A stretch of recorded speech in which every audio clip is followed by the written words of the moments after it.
So look everyone, I will have many thoughts and criticisms and discussions to be had about this episode of The Lord of the Rings of Power, but I just have to say up front, we got to see Numenor, everybody! Come on, how is that not just the coolest nerdy thing ever? Yes, hello everybody, I needed to nerd out there for just a hot second because we are talking about episode 3 of The Lord of the Rings of Power. Apologies, this is a few days late. I was visiting Rose City Comic-Con this weekend, so I didn't get a chance to watch all of this because I was running around a convention and seeing all the nerdy stuff there, and actually Elijah Wood was there, so I still got to see my hobbits, and it was like, oh my god, it's my little hobbit boy!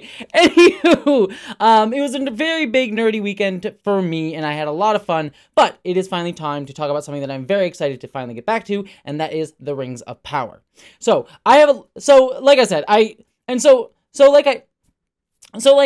and for those of you who are curious, I want to do a little bit of an interesting comparison between this show and the House of the Dragon, so I will be talking about those sort of comparisons towards the end of this video if you want my thoughts on that, so just know that that's coming up in just a little bit. But to just talk about this episode on its own terms, again, I have a lot of thoughts, and I do have criticisms of this show overall, but again, just the token nerd in me was freaking out because I have always imagined what Numenor looked like. Like, whenever you read the Silmarillion as a kid and you get into Middle-earth and all of that stuff, you constantly think back like, oh man, I would have loved to see and visit this place in Middle-earth that we never got to. And I won't spoil what happens to Numenor for those of you who don't know the Tolkien lore. It's very interesting and very exciting, and I'm very curious to see if we're going to see it in the show eventually.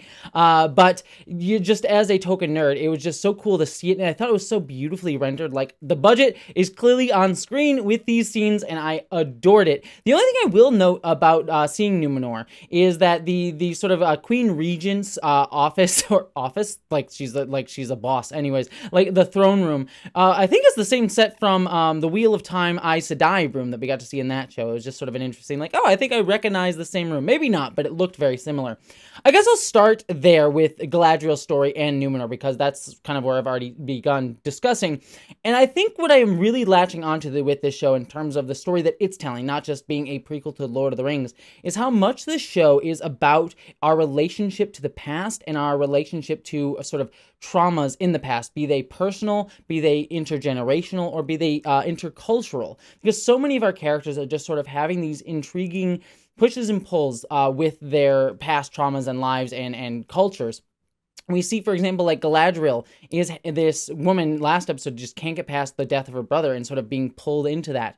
We have, as we see, Halbrand is sort of this leader of the men in the Southlands. He sort of has this Aragorn-like sort of feel like, I can't lead my men because my family failed them in the past, and so I kind of have to bear that burden even though it was the sins of my father sort of thing, which is something, funnily enough, that we see, considering we see Isildur and Elendil here also.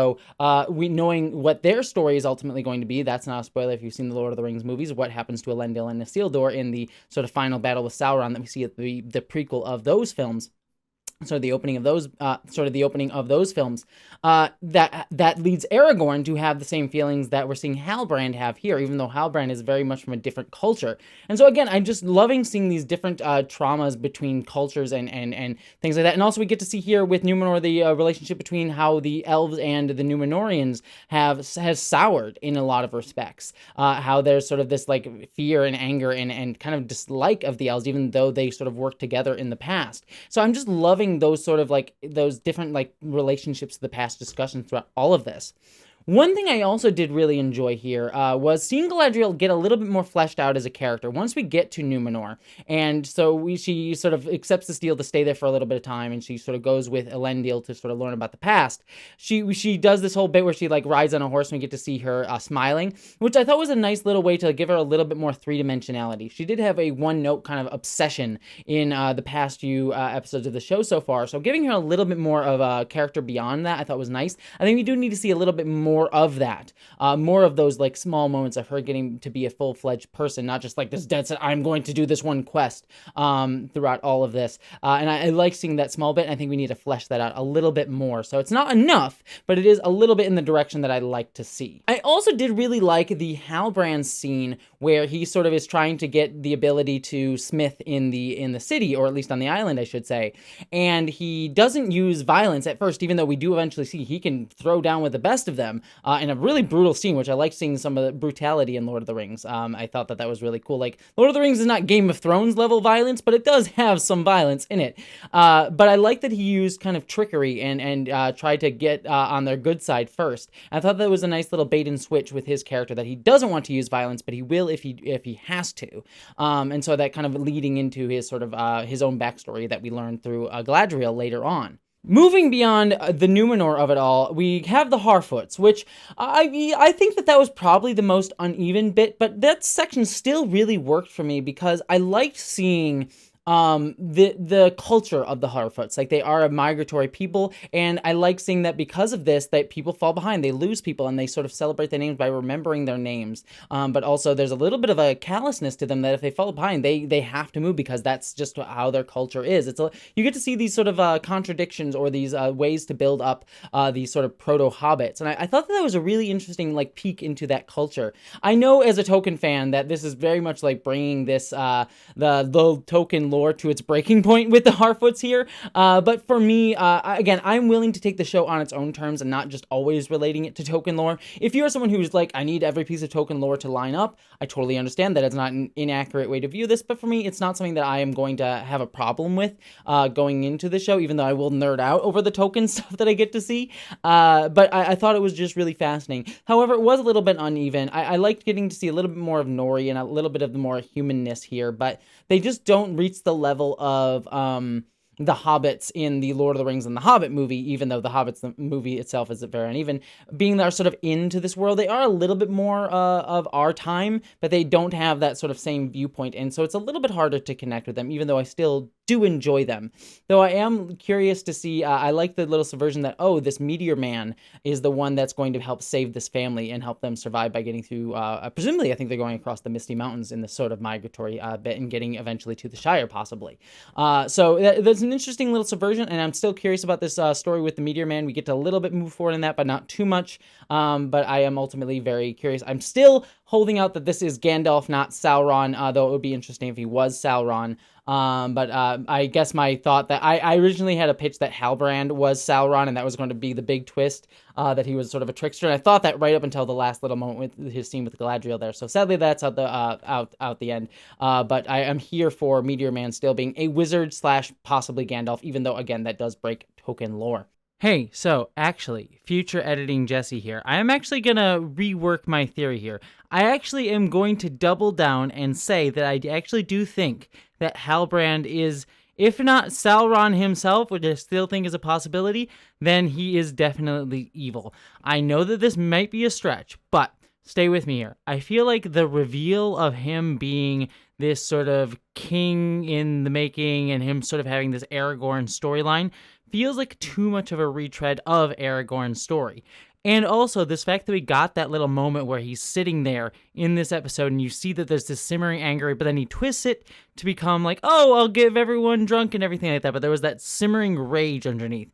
And then when people attacked him, he had this like anger and like lashed out in really violent ways. And so I think that that's the show hinting to us, like, he seems like a good guy, but there's actually this like violent anger underneath, but he's able to be a trickster as well, which is something that we know Sauron himself is. And I still think it would be too easy if Meteor Man is Sauron. That'd be such an easy sort of thing, especially since we see Meteor Man being kind of a good guy in this episode.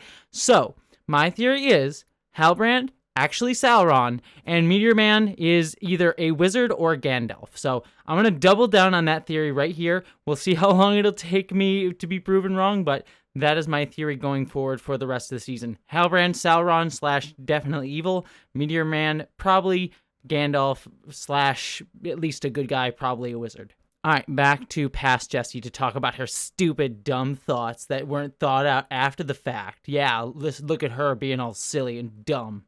Moving beyond that, what else do we have here? We do have the elves in the Southland being taken as slaves by the orcs.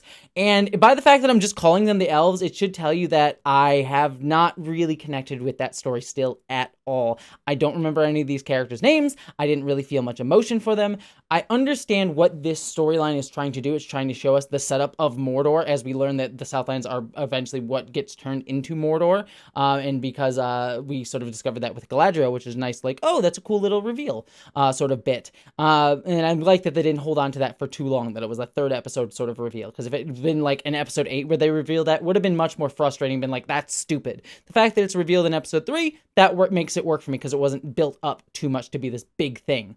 Anyways, that symbol aside, I didn't really care too much about these elves, but again, I get why this storyline is here. It's to show us what's going on with Mordor, and to give us kind of a season 1 villain, because my bet would be that this show is not going to show us Sauron if they're not going to have like a twist that's one of the characters that we know is Sauron. He's going to be a character that will show up in like 2 or 3 seasons down the line, but here we get some orc. Eldar, I think, is the name of the episode, and so we get a little peek at him at the end that he might be like an elf that's working for the orcs or something that betrayed them. We sort of get that little hint with that last little shot. So it'll be interesting to see ultimately where that's going to go, and that might be what brings me into the story. But as it stands, I don't care much for these for these elves, and I will say I was a bit disappointed in the depiction of the orcs here in this episode, because they looked great. I mean, look at this guy. He looks pretty awesome. He looks pretty bomb as like a design.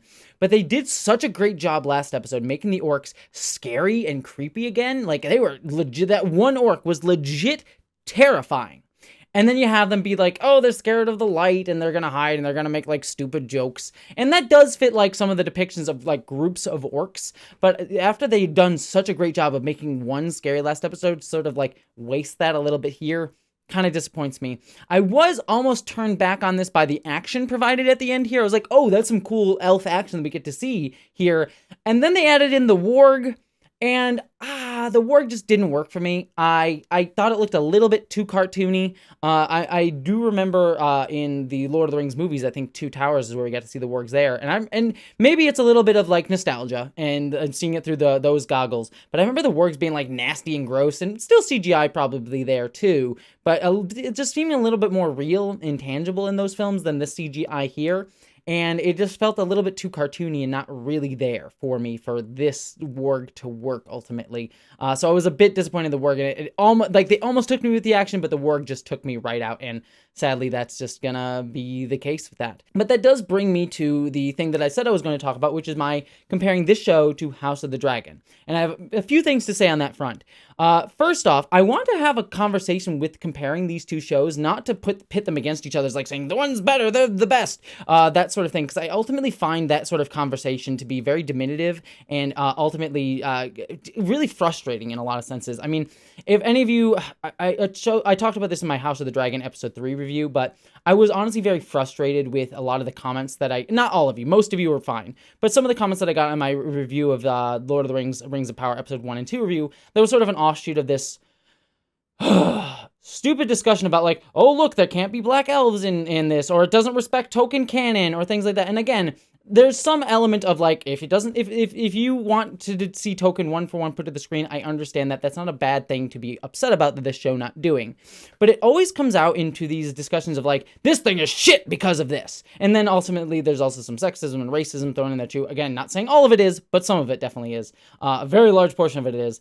And it all comes out of, I think, this like need to create an antagonistic relationship with art, that this thing has to be the best or the worst, it has to be amazing. And I think pitting two shows against each other, like House of the Dragon, Lord of the Rings of Power, helps feed that antagonism. It's the same thing I saw with like Star Trek Discovery and the Orville, with people being like, well, Star Trek Discovery sucks, but the Orville is fantastic. And it's just like this need to create fighting and pitting things against each other when art is supposed to be a conversation. So I want to have this conversation because I think it's interesting to put these two works in conversation with each other, but not at odds with each other. And I hope that the distinction is clear when I make these. Now, the reason I actually want to have this conversation, because of what's sort of sparking me on this in sort of a really intriguing way, is looking at gender in an interesting way within these two shows. Like House of the Dragon, I think, is doing a really interesting job of depicting a patriarchal society, especially episode 4, which I also just watched right before this, was all about women and how women are used, seen as just bodies, like things to be passed around, possessions. Whereas here in Rings of Power, we are living in a world where we get to see a queen regent, we get to see Galadriel kicking ass and kicking butt, and there's sort of this, not necessarily removal of gendered roles, but a much less bigger emphasis on a patriarchal society. And I find that to be really interesting to sort of look at those two works in those contexts. I think that ultimately is fascinating. And and even in the conversation, not necessarily get too far into the adversarial conversation, but there is an element of this exploitative nature that you see in House of the Dragon, where it is depicting a patriarchal society really well, but it is also showrun by two men, and it is also very exploitative of women and women's bodies, and in a Game of Thronesian way. I think better than Game of Thrones in some senses. It's being a little bit better with that. We still see in the first episode of that show a woman being killed during childbirth, and it being very viscerally shown. Latest episode 2, without spoiling, we get to see a lot of sex scenes and a lot of naked bodies, especially of women. And so there's still that sort of exploitative nature of looking at that show. And Lord of the Rings 2 is also written by a lot of men as well. This series is franchised as well. And so it's an interesting sort of like, there's that exploitative nature, but then also this show has sort of removed itself from that conversation in a very kind of clear way. And I'm ultimately unsure how I feel in terms of like looking at it from that aspect. I still like both shows. I'm not like saying makes them bad or one better than the other, but I think that that's just an interesting lens of like I'm uncomfortable with both directions at this. Because I'd be interested to see like a real interesting sort of look at like women's places in these societies in like Lord of the Rings, and being analyzing it in an interesting way. I don't know. It's something that I just kind of want to sit with, and I wanted to proffer to you. Again, this isn't meant to be this is bad or anything like that. It's more of a conversation starter. I'm curious to see what all of you think ultimately about like the depiction of women in both of these shows, and how you sort of think they're viewed in both ways, whether you think it's interesting, bad, do you not care? I think that that's just a question that I'm really finding fascinating. Ultimately, at the end of the day, if you do want me to sort of give an enjoyment meter, I feel like I'm leaning towards I'm enjoying House of the Dragon more. I think that that's just part of me being someone who likes politicking a lot more. I love the politics and stuff like that. But the little child nerdy in me is loving Lord of the Rings on that level too. So I'm enjoying both shows for very different reasons. And I think the conversation that comes out of both of them and comparing both of them is an interesting one. So I'd love to hear all your thoughts on all of that. But beyond all of that, I think that's everything that I had to say here. So I toss it to you. I'm very curious to hear your thoughts in the comments about this discussion. But thank you so much for listening. I hope you're all taking care of yourselves. I will be on time with my next review of Lord of the Rings of Power this week, because I have no Comic-Con to go to, so I will hopefully getting a review out in a more timely manner. But beyond all that, thank you so much for being here. I hope you all take care of yourselves, and as always, live long and prosper.